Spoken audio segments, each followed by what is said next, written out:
since the only one of the two candidates who has actually advocated strong diplomacy is John McCain.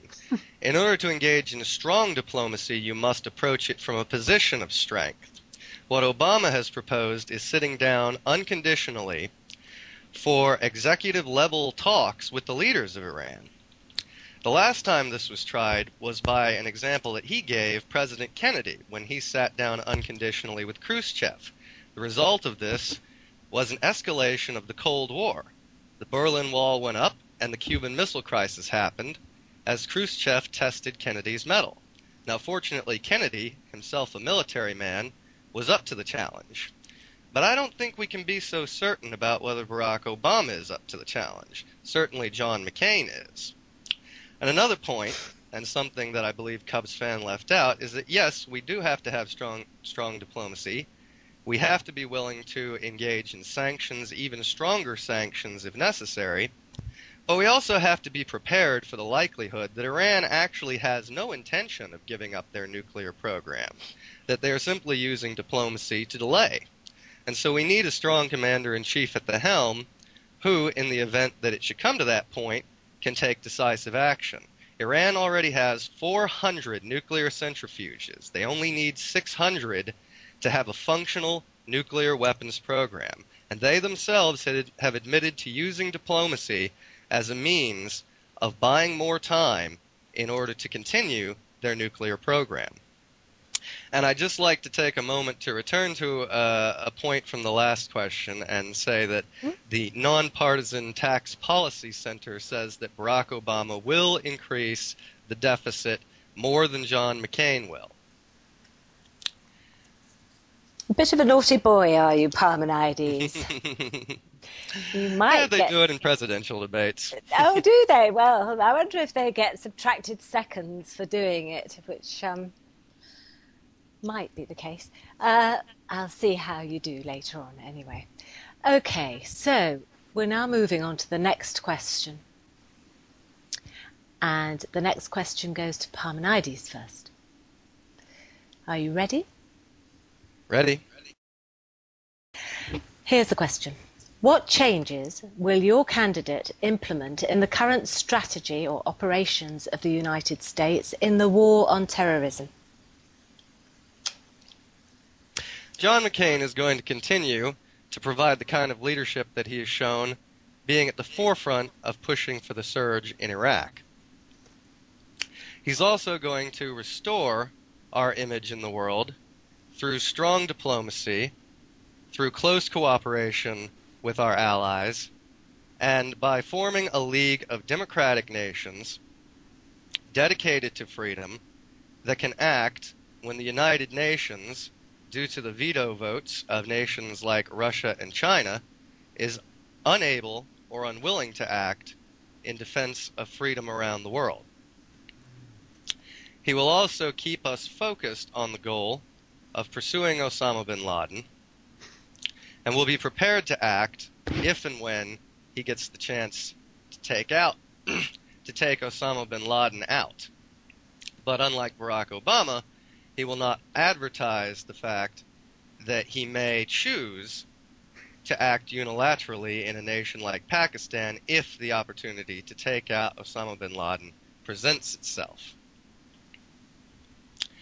He will also strengthen our military by increasing funding in necessary areas and cutting wasteful spending, as he has done in the past when he killed a $300 million sweetheart defense spending deal. And he will provide additional support for our soldiers and our veterans in order to make sure that service in America's military remains something that people can be proud and excited to be a part of. Thank you, Parmaneides. I'm so sorry about that. I had a lot of IMs coming through and I was rather distracted towards the end and didn't give you your 30 seconds. We might have to do a deal later. Okay. Cubsfan, would you like to respond to that? I most certainly would. Let's talk about the war on terror. This is one of the central crises facing the world right now. And guess what? John McCain has, throughout the last 7 years, supported the Bush policy on the war on terror, which simply does not work. It started going back to Iraq. Guess what? When we were attacked on 9/11, there were no hijackers from Iraq. Iraq wasn't a base of activity. The terrorist, Al-Qaeda, is in Afghanistan. That's where we should have the troops. And yet Afghanistan troops our U.S. troops in Afghanistan are far fewer than there should be because we've been taking our eye off the ball. We've been in Iraq. And as a result, Al-Qaeda has regrouped. And even General Petraeus has said Al-Qaeda is stronger than it's been at any point since 9/11. Now, this is the biggest concern. Once we safely withdraw from Iraq, as we withdraw as carefully going out as we were careless getting in, we can move the troops into Afghanistan. We can actually capture bin Laden. We can actually stop Al-Qaeda and not allow them to regroup. And plus, once we're working with the rest of the world, rather than antagonistic to much of it, we will be able to work together to stop channels of terrorist activity and work together to cut off terrorist money supplies and stop them where they live.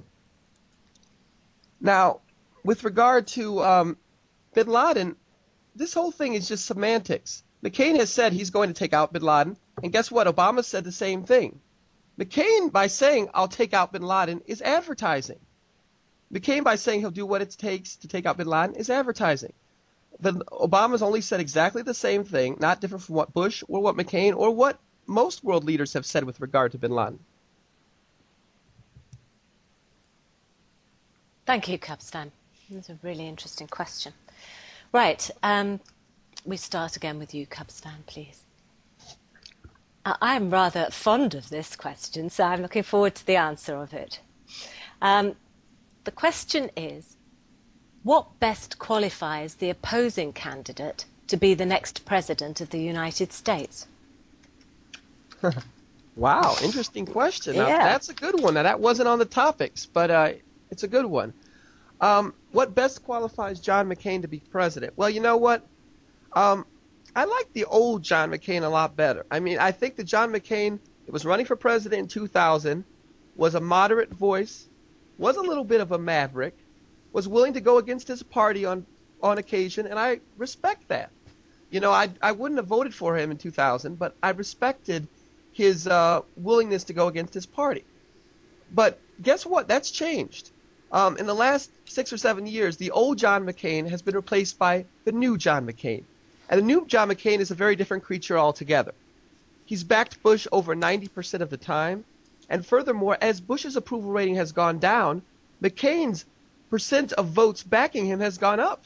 Probably because John McCain is seeking the Republican nomination for president and wants to get in good with the conservative Bush supporters. Well, guess what? That takes away a lot of the image I had of him as a maverick. If he's willing to kowtow to the conservative base of the Republicans just to get elected, I've lost most of the respect I had for him.